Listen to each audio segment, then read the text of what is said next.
Ladies and gentlemen, welcome to the very first episode of the John Drummond Hoops Pod. I am your host, John Drummond, aka Top Tier Analyst, and today we're going to be talking about a lot of basketball that have happened in the recent days, some that happened today. Right now, I am recording directly after the Mavericks and Clippers Game 4, where the Clippers have just tied up that series 2-2. We're going to talk about that a lot more going into it, but to start off, man, I just want to say I love playoff basketball. I love playoff basketball. We have gotten a lot of great games from guys like Jalen Brunson, Nikola Jokic, Anthony Davis, Joel Embiid dropped 50. James Harden and Paul George just combined for 66 points. Anthony Edwards has been taking over his series. Paolo Banchero had 36 or 35 the other night. It's just been a lot of very, very good basketball. The Miami Heat upset the Boston Celtics in Game 2. Like I said, it's just been a lot of great basketball. And I've been trying to keep up. It's like what I'm trying to do is, okay, maybe in between these games I'm going to talk, or maybe in between these games, but then something new just comes up every single time. And that's what's been derailing me a little bit from trying to get out this content as much as possible. But I'm starting a new podcast with some friends, the Lunch Table Sports Podcast. I am going to be dropping those episodes on another channel called the Lunch Table Sports Podcast, presented to you by At The Buzzer Sports. So I'm very excited to drop that. I have a football podcast coming soon with my little brother. Don't know what that's called yet, but we start filming tomorrow when we don't have a name. So that's fantastic. And then there's this podcast with me. So I'm a part of 3 different podcasts and I'm hosting all 3.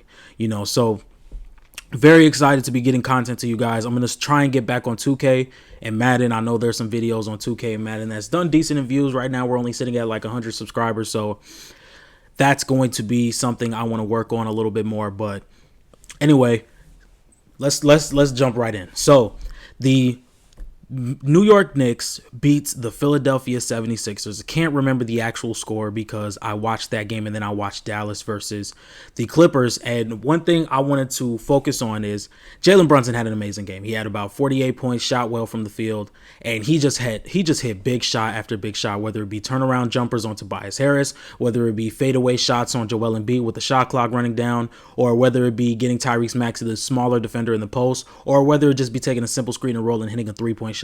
He hit timely shot after timely shot, and that's basically what gave these guys the win. At first, it looked like the surrounding team for Jalen Brunson did not come to play. Dante DiVincenzo wasn't hitting his shots. Josh Hart wasn't hitting his shots. OG Anunoby had some pretty decent shots every now and then, but it just looked like this supporting cast has not been the supporting cast that it's needed to be on the offensive side of the ball coming into the game. Deuce McBride had a great game, hit some key shots. I think he hit 2 back-to-back threes in the third quarter, something like that. But one thing you can always count on in the Knicks is the hustle, the grit, the defense. Whether the supporting cast is not playing good or not on the offensive side of the basketball, they're going to come in with those hustle plays and that good defense. Precious Achiuwa in the fourth quarter played amazing defense on Joel Embiid. Joel Embiid only had 1 point and shot 0 for 5 in the fourth quarter. We're going to talk about Joel Embiid a little bit later. So the New York Knicks take a commanding lead in this series. They're up 3-1, and I would imagine that it's done in Game 5. The Sixers made some good adjustments on stopping Josh Hart from making as much threes as he was early in the series. I think he's made 4 threes in Game 1, 2, 3. And he didn't make any in Game 4, and he shot 3 of them. So I think that is what the 76ers wanted to focus on as much as anything else in the Game 4 series matchup that they had, was to shut down guys like Josh Hart hitting way more threes than they're expected to. So I think they did a really good job on that. Tyrese Maxey, I feel as though he is one of the best number 2s in the league. Just the way he can get guys out of their spots with his speed, the way he can hit open jump shots, the way he can create with the ball in his hand, and the 2-man game between him and Embiid can be very elite. So I really like what Tyrese Maxey has going on over there. But the main thing I want to talk about is Joel Embiid. Now, there's been a lot of controversy around Joel Embiid with him being a dirty player.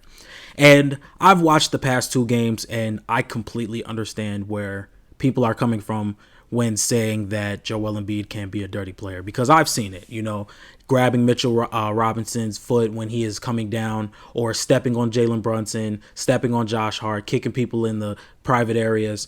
It's not good basketball. It's not something that I would want to watch, because it's very aggravating to me, because you're potentially ruin. You could potentially ruin somebody's career. Mitchell Robinson is now not playing. It did not play in Game 4, potentially to the actions that you pulled in Game 3. So that's very distasteful in my opinion. I feel as though he should have been ejected, because if the roles were reversed and Mitchell Robinson did that to Joel Embiid, Mitchell Robinson would have got ejected and he would not be playing. He would not have played today. So in the end of the day, yes, Joel Embiid dropped his 50 points, and it was a very good game. It was a very good game from Joel Embiid. I think he took most of his shots from 20 feet or more. So once again, it was a very great game from Joel Embiid, but it just leaves a bad taste in your mouth because of the things he did during the game. And this is not the first time we've seen this from Joel Embiid. It happens often, and a lot of people would say, oh, he's just falling. He's just falling. I've seen a thing from a NBA doctor where they would actually encourage Joel Embiid to fall more because it's more of a risk for him to try and stumble and keep his balance. So they encourage him to just immediately fall when he feels like he's about to. And I can understand that, but a lot of NBA players are cautious of where they're falling, and I feel like Embiid is not. I feel like Embiid is not purposely. Sometimes I'm not going to sit here and say I know what he's doing because I don't know Joel Embiid. I don't know how he could be going about this, but the way it could look from a fan just watching the game, it's very distasteful. It's very distasteful. So that's basically all I want to talk about with Joel Embiid. Not all I want to talk about with Joel Embiid, but all I want to talk about in that topic on Joel Embiid. The first thing I want to talk about game-wise is the free throws he got in the third quarter. I know Isaiah Hartenstein racked up 5 fouls in the third quarter alone. So one thing I noticed, a lot of people get mad when they see Joel Embiid go to the free throw line, but he's realistically getting fouled. I mean, so when I watch the game, Isaiah Hartenstein is putting his hand on Joel Embiid. There is a lot of players who, once they get that feel that the defender is putting their hand on them, they're doing their upwards motion to go for a shot. Their arm gets tangled and they get the foul every time. If you're putting your arm in a position where the opposing offensive player can go up and tangle your arm in between their shot, they're going to go to the free throw line every single time. And it just kept happening. It kept happening. Joel Embiid is not 100%. If he needs to get to the free throw line to generate as much points as he possibly can for his team to win, I applaud it. Keep doing your thing. Keep doing your thing. If it's there, I'm going to take it every single time. I feel as though the equivalent to Joel Embiid steady drawing fouls on Isaiah Hartenstein is a team constantly getting a backdoor cut for a layup. Every single play for like 6 or 7 possessions straight, there's a wide open backdoor cut to an easy layup. If it's not going to stop, if it's not going to be stopped, why move away from it? Why move away from it? Because in the NBA, that is a foul. If you're tangling the shooter's arm while going up for a jump shot, it is a foul. And Isaiah Hartenstein kept hand checking Joel Embiid to the point where if he goes up, he's going to tangle Isaiah Hartenstein's arm into his jump shot, and he's at the free throw line shooting. So I don't disagree with that at all. I don't disagree with that at all. In the end, it looks like the Philadelphia 76ers season is going to be cut short. I'm not too disappointed from the 76ers because in the end of the day, these were 4 close games. I feel as though if the timeout was called in game 2, there could have been a 2-2 series going back into New York, but I feel as though this series could have went anyway. The Sixers could be up 3-1, just like how the Knicks are right now. So it's 2 or 3 or 4 plays that have decided this series so far. So I'm not going to sit here and bash the 76ers too bad. Nicholas Batum, he has been solid. Kyle Lowry has been exactly what you wanted him to be. Buddy Hield, he has not been playing well, and I don't think he played at all in this game. So I don't know if it's going to take an off season to try and get Buddy Hield back familiar or get him familiar with playing with Embiid, because when it first happened, I'm like, oh my God, that's a great pickup for the Philadelphia 76ers because that is the type of guy that you would want next to Joel Embiid. Buddy Hield is one of the best shooters of all time. Not even talking about one of the best in the league. He's one of the best shooters of all time. So to have him sitting on the perimeter when Joel Embiid is constantly demanding so much attention in the middle, it felt like a match made in heaven. Or like he could be the Michael Porter of the Maxey and Embiid 2-man game. So when you see Nikola Jokic and Jamal Murray running their two-man game, whether it be Jokic ball in hand and he screens for Jamal Murray, or whether it be Jamal Murray ball in hand, Jokic screens for him, he pops back out, you're going to have to help on Jokic just like you would Embiid. And you're also going to have to worry about Maxey just as much as you would worry about Jamal Murray. So Buddy Hield could have been that Michael Porter Jr. where I am also someone you have to worry about. You do not want to overcommit against me because I can burn you every single play. We've seen it in the first round of the Lakers and Nuggets series. So it's very disappointing to see Buddy Hield struggle from three because I've never seen it from whether he was playing with the Kings, the Pelicans, the Pacers. I have not seen Buddy Hield struggle from three as much. So hopefully this offseason they don't move him or they don't let him walk. They bring him back knowing what he could be and knowing that he could be a starting three for this team. Or maybe you put Maxey at the one and you put Buddy Hield at the two. They have a whole bunch of money going into a free agency. So I don't think the Sixers are done. They can still be a top 3 seed in the Eastern Conference next year, assuming Joel Embiid is healthy and you keep most of these guys and bring them back. But that's all I pretty much want to talk about with that game. The next game I want to talk about is the Dallas Mavericks versus the Los Angeles Clippers. I think with the Kawhi Leonard situation and him not playing, it gives the Clippers a little bit more freedom on offense. It lets James Harden be that playmaker and be that scorer to where you have to worry about him dumping it off, but you also have to worry about him really being aggressive when it comes to scoring the ball, because when Kawhi Leonard is playing, you're not going to see Harden be as aggressive when he's scoring. But now that there is no Harden, I mean, you get 33 points out of him. And what I'm saying by that is this is a matchup heavy series. I mean, I'm not going to sit here and say that all these series aren't, but this series, the Clippers are looking at the matchups. So I know there was a stretch in the fourth quarter where P.J. Washington guarded James Harden for 3 straight possessions. I think it was a foul, and one, and an easy floater. That is the type of thing that I'm talking about. That's one of the reasons why Ivica Zubac has played so well, because you get Luka on the perimeter guarding James Harden. James Harden is one of the best playmakers in the league, so you're not going to overcommit on help. Or if you do overcommit on help, you're a little late. So it was one play in game 1. Luka's guarding Harden. This may have happened multiple times. This may have happened all throughout the series, but this is a play I remember. Luka's guarding James Harden. James Harden obviously gets the blow by. Derek Lively is going to come up for help. He's going to dump it down to Zubac easily. Paul George, he came out early in the first quarter and had 16 points because he was moving off ball. He was attacking mismatches, whether it be Kyrie Irving being on him, or whether it be Luka being on him, or whether it be PJ Washington being on him. And the Dallas Mavericks finished out the season being a top 10 team in defensive rating. But when it comes to a playoff setting, are you going to be able to hold that defense enough to where a coach like Tyronn Lue, who is one of the better coaches in the NBA, can't make you pay for helping late or not helping at all? Because I feel like that's what's hard about guarding James Harden. You know, you have to think in a split second, be like, okay, is he going to dump this off or is he going to go up for a shot? And I think if you're late on that split second, he already scored. So once again, I think in the fourth quarter, PG hit a fadeaway shot in the corner over Derrick Jones Jr. I think if PG misses that shot, they lose the game. I think if PG misses that shot, they lose the game. And it was such a big shot. And then Harden comes down and he finishes it. And a great win from the Clippers, not having Kawhi Leonard, basically their best player, and to pull out 2 games. Why not think you can go win this series? You're going back to LA for game 5, and Luka hasn't erupted like I thought he would in this series. It's really been give the ball to Kyrie Irving in the fourth quarter.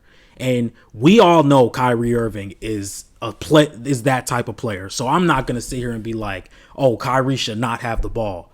But Luka shot, I think, 1 for 9 from 3, shot 41% from the field. He hasn't really had those Luka games. And if you look at the box score, he's like, oh, he played well. He didn't have a terrible game.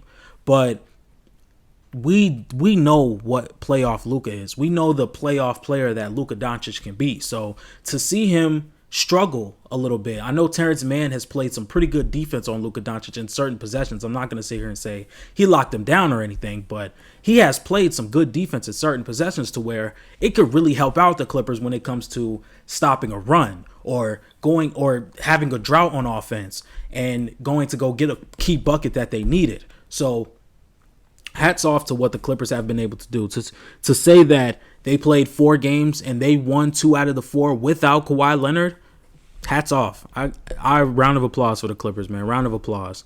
So those are the 2 games I really wanted to talk about today. One more thing. The Dallas Mavericks, if they do get out of this series, how as a matter of fact, I have a lot more I want to talk about. So let's just do it.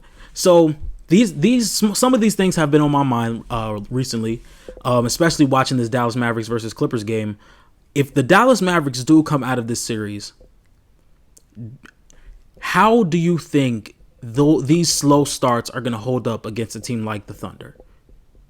If the Mavericks start out slow, how they have against the Clippers, I'm here to say that the Thunder are a better team defensively than what the Clippers are.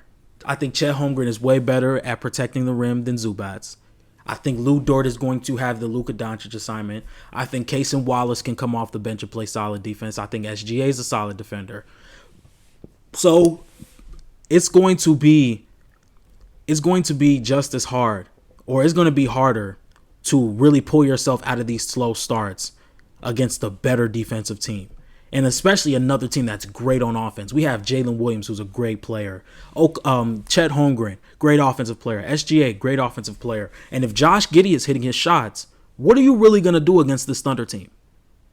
So that's my stand on that. That's enough about the Clippers and Mavericks series. Now let's talk about Lakers versus Nuggets. And we're probably going to talk about mostly all of these series because I haven't really got a chance to just sit down and talk about them. But Lakers versus Nuggets. The Lakers have won Game 4 last night to extend it to a Game 5. And as a Laker fan, I'm just happy we did not get swept. I am probably leaning towards us losing in Game 5, which I'm not going to sit here and say I'm disappointed. The Lakers have played 2.5 very good quarters of basketball in 3 out of 4 games. In the 4th game, we just managed to play 4 quarters of good basketball, good enough to beat the Nuggets. But I don't think it's going to happen again. Denver is just the better team. They have the better scheme. They have the better game plan. They're going to win in 5. I would love to be wrong. But I just think they're going to win in 5. And I sat for hours. I watched so many replays. I watched the Western Conference Finals over again. I watched every single game we had against the Nuggets this year. And I really put a game plan together on how we were going to beat the Denver Nuggets. If there's a video on it. If you want to find it, it says how the Lakers can beat the Nuggets. It's right there. It's me talking about how we could beat the Nuggets because I really thought that we would have been more competitive in the 3rd and 4th quarter based on how many times we have seen this team. So it's kind of disappointing as a fan to a point where if we could close games, at minimum, it would be 2-2 going back to Denver. So it really is really disappointing because we're up 20 points. There's no way in hell we should have lost that game. I get Jokic and Murray. That 2-man game is probably the hardest thing to guard in the NBA right now. We're up 20 points. Even if we can't stop that, if we can just stay respectable on offense and not have these brain farts in the half court how we have regularly, we still walk away winning that game. I knew the second LeBron missed that 3, the game was over. Because either way, we were going to lose that game. Either way, if Jamal Murray comes down and misses that shot and we go to OT, we're losing that game because the game's already tied when we were up 20. We were up 20. I did not want to go to halftime. I did not want to go to overtime. So it's very disappointing to see. And it's a lot of people saying, oh, it's Darvin Ham's fault. It's D'Angelo Russell's fault. There is a lot of people to blame in this series. Anthony Davis can take some of the blame. He's had a great series, but Anthony Davis can take some of the blame. LeBron James can take a lot of the blame. Darvin Ham can take a lot of the blame. D'Angelo Russell can take a lot of the blame. Rui Hachimura can take a lot of the blame. So I'm not going to sit here and point fingers at one person, but LeBron, the body language. This is something that is starting to surface a lot more now that he's getting older. And I thought this was something that would happen maybe when he was younger because it was just a little bit more immature. Now that you're 39, you've been the face of the NBA for the past at least 17 years. I would think that the body language it's unacceptable. It's unacceptable. There's no way you should be pouting and huffing and puffing and walking back and not fighting for the offensive rebounds, because I know if I'm playing with LeBron James, if he's not giving the extra effort, what the fuck am I giving the extra effort for? What am I giving the extra effort for? So it's like, I don't think LeBron has played a bad series, but as being the leader of this team and huffing and puffing and walking back and not helping on defense, or I get you're 39. I get you're 39, but you still play at the caliber of a 31-year-old. So I don't necessarily agree with the body language of LeBron James. Now let's talk about Darvin Ham. There's been multiple times. I think in game 1, Darvin Ham, the Nuggets went on a run, and the first thing Darvin Ham does is throw out a lineup with no big man on the floor. Your center was Rui Hachimura against Nikola Jokic to finish out the third quarter. And then to walk into the fourth quarter, he ran a 3-guard lineup. In game 1 against the Nuggets in the Western Conference Finals, you started Dennis Schroeder, D'Angelo Russell, Austin Reeves, LeBron James, and Anthony Davis. Nikola Jokic raggled up 5 offensive rebounds in the first 2 minutes. You should have never ran that lineup again after that. Ever.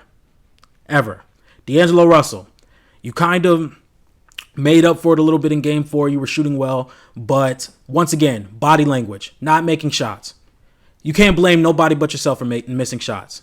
Can't blame no one but yourself for missing shots. This is not all your fault. But to be away from the huddle on your phone when our season is on the line, you do not need to come back to LA. And it's like you have given me some of the highest highs this season. Beating the Bucks with no LeBron at home. Fantastic. Season high or Lakers record for most threes in a single season. That's a high, but I don't know. And you're not a bad player. You're not a bad player whatsoever, but I just can't believe that you cannot shoot against the Nuggets. The time we need you, So that's all I really pretty much have to say about the Denver Nuggets and the Los Angeles Lakers. I'm expecting the Denver Nuggets to go back to Denver and finish off the series. Like I said, I'd love to be wrong. I would love to be wrong.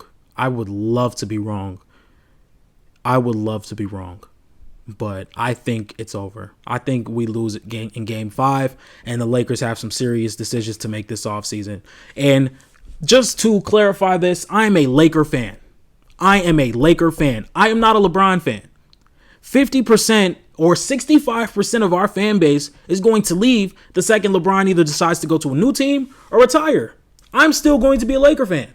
I was a Laker fan when we had Robert Sacre and Steve Blake and Ryan Kelly and Jordan Hill and Jody Meeks and Roy Hibbert and Wesley Johnson. When we were going 21-61, I was still a Laker fan. I don't want LeBron and AD here. I don't. And I want to draft someone, and I want him to become a superstar because I am 21 years old. I didn't get to watch Kobe grow into that superstar. My Laker fan tenure has been throw a bunch of old guys together, Throw him out there, see what happens. You get Steve Nash, Kobe Bryant, and Dwight Howard. Then you get LeBron James, Russell Westbrook, and Anthony Davis. Then you get LeBron and Anthony Davis. Then we get whoever we bring in the offseason. And if we bring in another superstar, we're going to be the Phoenix Suns all over again. I want to draft somebody. I want a new coach. I want a first-time head coach. I want a young phenom who turns into a superstar before my very eyes.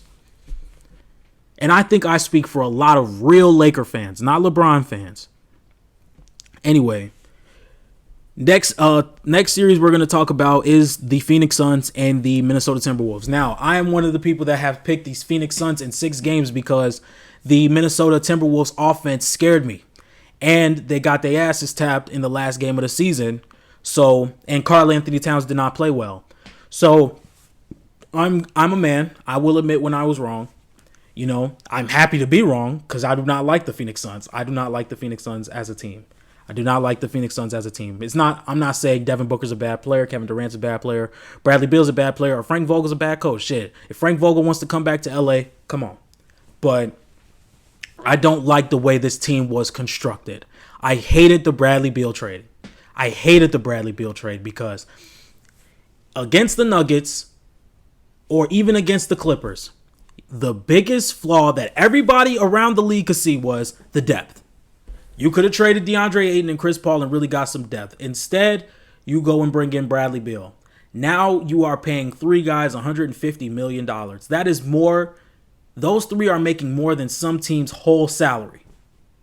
From their best player to their worst player. And you're going to lose in the first round. You guys are down 3-0. That game comes on tonight. And I am really glad that this big name NBA is done. This Phoenix Suns team has showed that the big name era in the NBA is done.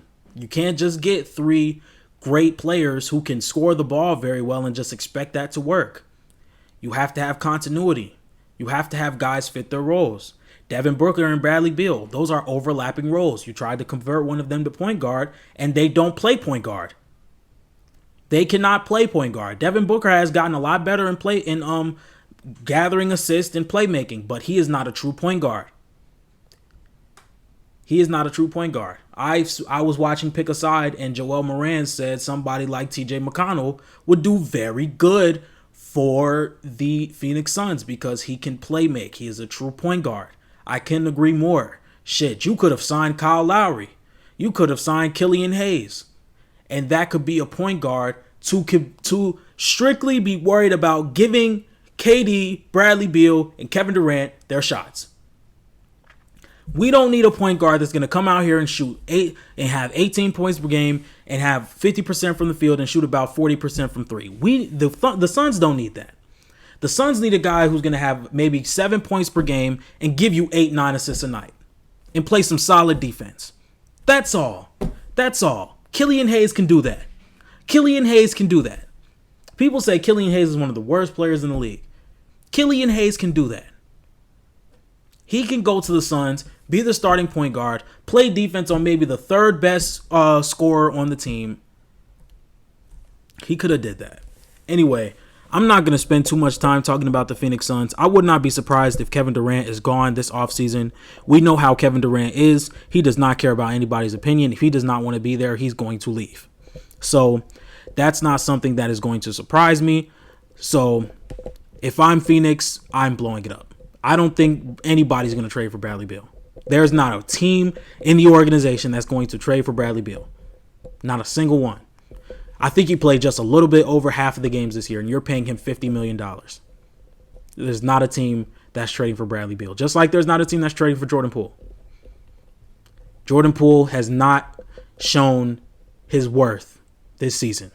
Neither is Bradley Beal. Those are 2 players that they will be a Phoenix Sun or a Washington Wizard for the foreseeable future.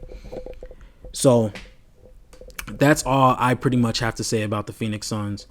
And that's pretty much all I have to say about any other series. I mean, just to wrap up real quick, my quick thoughts on the Pelicans and the Thunder. The Pelicans' best chance to beat the Thunder was in game one. There was a lot of jitters. SGA has not been in a playoff setting, a true playoff setting, since being with Chris Paul, J-Dub, Chet Holmgren, Cason Wallace. These are a lot of playoff debut type of guys, and these are a lot of guys that have really big roles on this Oklahoma City Thunder team. Jonas Valanciunas was bodying the shit out of Chet Holmgren in the first game, and I feel like that was something that could have been really used, but this series would have been a lot better if Zion Williamson was playing. It would have been a lot better. I think this will be a 2-1 series either way. So I really think the Thunder take this in 5. Wouldn't be surprised if the Pelicans got swept. Next, the Boston Celtics. The Boston Celtics losing game 2 to the Miami Heat is something that did not shock me. It did not shock me. The Boston Celtics like to play down to their competition. They like to play down to their competition. They love to play down to their competition. And I'm not going to sit here and say the Boston Celtics are not a championship type of team, because that has been a lot of people's stance. That's not what it is. The Miami Heat shot the best they have all season from 3 in that game. And the Celtics game plan going in was to go under all the screens, because if it's not Tyler Hero, if it's not Duncan Robinson, I'm not sweating off the 3 ball. I'm not. So I don't hate the Boston Celtics game plan, but in the end of the day, this is a game you have to win. You don't want this series to linger. You do not want the series to linger, because even if it goes 7 games, I'm still picking the Boston Celtics to win. But you do not want to go into another series with the baggage of a 6 or 7 game series where it should have went 4. Because it happened last year.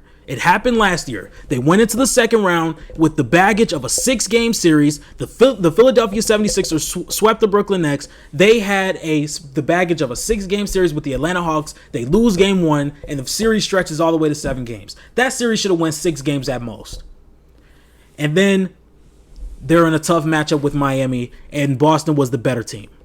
And they end up losing. So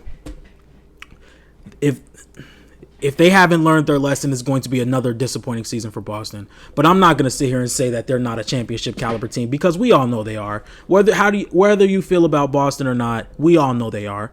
So, and let's see, what's the last series I want to talk about? I think there's one. The Magic versus the Cavs.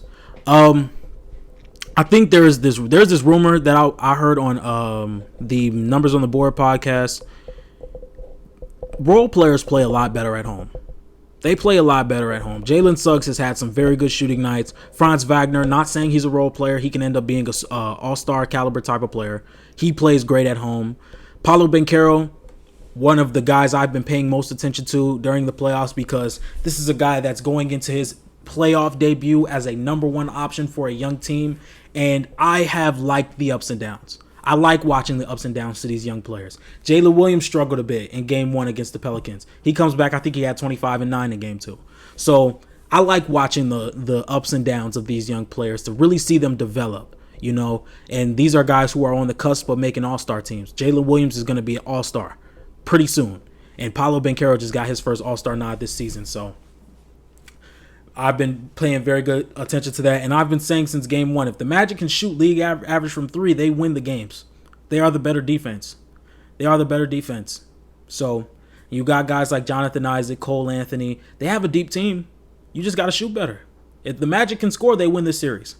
So that's pretty much all I wanted to talk about. I just wanted to rant to you guys real quick. I do not have no water next to me, so my throat is burning pretty bad right now. So if you guys like daily I'm going to say that again. If you guys like daily NBA content, make sure you like, comment, and subscribe. And I'm out. Peace.